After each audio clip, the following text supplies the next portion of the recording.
خدا کے بیٹے بیٹیاں ہوتے ہوئے اس نے ہم سے یہ وعدہ کیا ہے کہ کوئی افسون جو ہمارے خلاف بنایا جائے وہ کام میں نہ آئے گا۔ اب ایک لمحہ لیں اور اپنے آپ کو یہ بتائیں کہ کوئی افسون جو میرے خلاف بنایا جائے گا کام میں نہ آئے گا۔ اب یہ ایک ایسا وعدہ ہے جس کے ساتھ آپ کو جڑے رہنا ہے، خاص طور پر پریشانی اور تنگی کی حالت میں۔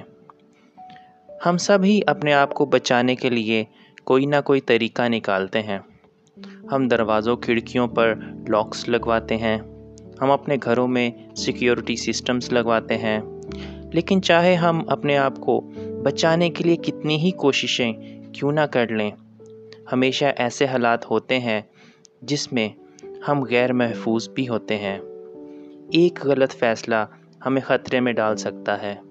ہم یقیناً کبھی بھی خطروں سے بچے نہیں ہوتے، لیکن جب ہم اپنا بھروسہ زندہ خدا پر رکھتے ہیں تو ہمیں مختلف طرح کی محافظت ملتی ہے۔ ہم سے وعدہ کیا گیا ہے کہ چاہے کسی بھی طرح کا ہتھیار ہمارے خلاف بنایا جائے وہ کام میں نہ آئے گا۔ ہتھیار الفاظ بھی ہو سکتے ہیں اور ہتھیار عمل بھی ہو سکتا ہے، مگر زندہ کلام ہمیں بتاتا ہے کہ چاہے وہ ہتھیار الفاظ ہو یا عمل ہو وہ ہمارے خلاف کام میں نہ آئے گا۔ یہ وہ وعدہ نہیں جو کہ ہم نے اپنی کوششوں اور کامیابیوں سے کمایا ہو، یہ وعدہ ہمارے زندہ خدا کی لامحدود قدرت اور محبت کی وجہ سے ہے۔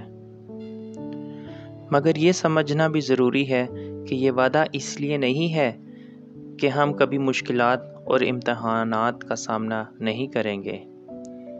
اس زندگی میں تکالیف کا سامنا بھی ہوگا، دشمنوں سے سامنا بھی ہوگا، لیکن جب ہم کلام پر بھروسہ کرتے ہیں ہم محفوظ ہیں اور ان مشکلات کا سامنا اعتماد اور سکون سے کر سکتے ہیں۔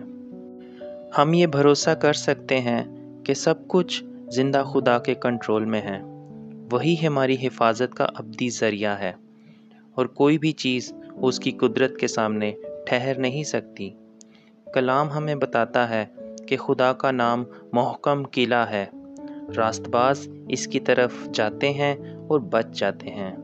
جب ہم حفاظت کے لیے خدا کے پاس آتے ہیں تو ہم زندگی کے طوفانوں سے محفوظ ہو جاتے ہیں۔ ایک بہت ہی زبردست مثال خدا کی محافظت کے حوالے سے کلام پاک میں موجود ہے، اور وہ دانیال کی سٹوری ہے۔ بادشاہ کے حکم کے باوجود اگر کسی نے بادشاہ کے علاوہ کسی اور سے دعا کی تو اس کو شیروں کی مان میں پھینک دیا جائے گا۔ دانیال پھر بھی دن میں 3 بار خدا سے دعا کرتا رہا۔ جب بادشاہ کو یہ پتہ چلا تو اس کے پاس اور کوئی چوائس نہیں تھی کہ دانیال کو شیروں کی مان میں پھینک دے، لیکن خدا نے دانیال کی حفاظت کی اور شیروں نے اس کو زر نہ پہنچایا۔ جب بادشاہ اگلی صبح اس کو دیکھنے آیا تو دانیال کو زندہ دیکھ کر حیران رہ گیا۔ یہ خدا کی محافظت کی گواہی ہے، اور یہ ہمارے لیے بھی یاد دہانی ہے کہ ہم بھی خدا کی محافظت پر بھروسہ کر سکتے ہیں۔ میں آپ کو انکریج کرنا چاہتا ہوں کہ آپ خدا پر اور اس کی حفاظت پر بھروسہ رکھیں۔ ہم اپنی قوت اور وسائل پر توکل نہ کریں، بلکہ اپنا بھروسہ اس پر کریں جو ہمیں ہر خطرے سے بچانے کی قدرت رکھتا ہے۔ انسانی محافظت محدود ہے، لیکن خدا کی محافظت لامحدود ہے۔ اگر آپ اپنے آپ کو خوف کی حالت میں پائیں، اگر آپ اپنے آپ کو حملوں کے درمیان پائیں، یاد رکھیں خدا کا کلام یسایہ نبی کی معرفت اس کے 54 باب اور 17 آیت میں بتاتا ہے، کوئی ہتھیار جو تمہارے خلاف بنایا جائے کام نہ آئے گا، اور جو زبان عدالت میں تجھ پر چلے گی تو اسے مجرم ٹھہرائے گا۔ ان الفاظ پر دھیان دیں بلکہ یاد کر لیں۔ یہ کلام ہمیں بہت سکون اور اطمینان بخشتا ہے کہ خدا ہمارا الہی محافظ ہے، لیکن یاد رکھیں کہ اس وعدے کے ساتھ شرط یہ ہے کہ ہمارا بھروسہ اس پر ہو۔ جو لوگ اس پر بھروسہ نہیں رکھتے اور اپنی مرضی سے ہی فیصلے کیے جاتے ہیں اور اکثر اوقات غلط فیصلے کرتے ہیں، تب ہم یہ انتظار نہ کریں کہ اب خدا ہمیں اس میں سے نکالے گا، کیونکہ ہمیں خدا کی آواز کا انتظار کرنا ہے۔ اس پہ بھروسہ رکھنے کا مطلب یہ ہے کہ خدا کو اپنی زندگی میں پہلا درجہ دیں، اس کی مرضی کو پہچانیں کہ وہ ہم سے کیا چاہتا ہے۔ متی کی انجیل میں یسوع مسیح نے بھی پہاڑی واز، جو کہ متی کی انجیل 5، 6 اور 7 باب میں ہیں، سب بتانے کے بعد کہا، جو میرے کلام پر عمل کرتا ہے وہ اس شخص کی مانند ہے جس نے چٹان کے اوپر اپنا گھر بنایا۔ آندھیاں آئیں، طوفان آئے، ٹکریں لگیں، سیلاب آئے، لیکن اس کو کچھ نقصان نہ پہنچا۔ یہ وہی بھروسہ ہے، یہ وہی خدا کی قدرت ہے جب ہم خدا پر بھروسہ رکھتے ہیں اور خدا ہماری حفاظت کرتا ہے اور ہم اس کے وعدوں کے اوپر ایمان رکھتے ہیں۔ آئیے دعا کرتے ہیں۔ آسمانی باپ، میں تیرا شکر کرتا ہوں تیری لازوال محبت کے لیے اور تیرے فضل کے لیے۔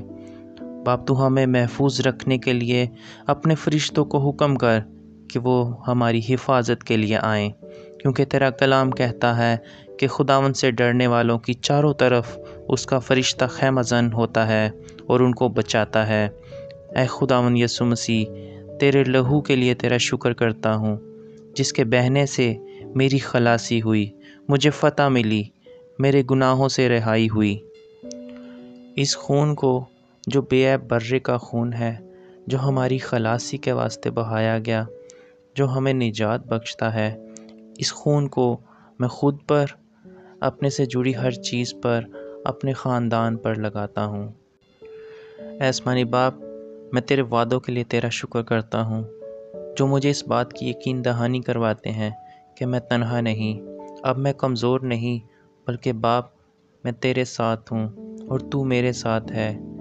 کوئی بھی کسی طرح کا افسون جو میرے خلاف بنایا جائے گا وہ کام میں نہ آئے گا، اور کوئی بھی دشمن کا وہ ہتھیار جو میرے خلاف بنایا گیا اس کو میں یسوع مسیح کے نام سے کینسل کرتا ہوں۔ اور کوئی بھی ایسا عہد جو جانتے ہوئے یا نہ جانتے ہوئے میں نے باندھ دیا، میں ان سب عہدوں کو کینسل کرتا ہوں، اور باپ تیرے ساتھ اپنا عہد باندھتا ہوں۔ یسوع مسیح کے خون میں اس عہد کو میں باندھتا ہوں، اس عہد میں شامل ہوتا ہوں۔ آج کا دن برکت لے کر آئے، شادمانی اور اطمینان کا دن بن جائے۔ خدا باپ، میرے ہاتھوں کو لڑنا اور میری انگلیوں کو جھنگ کرنا سکھا، تاکہ مشکل حالات میں بھی تجھے ہمیشہ اپنے ساتھ دیکھوں اور دشمن کا مقابلہ دلیری سے کر سکوں۔ مسیح یسوع کے نام میں آمین۔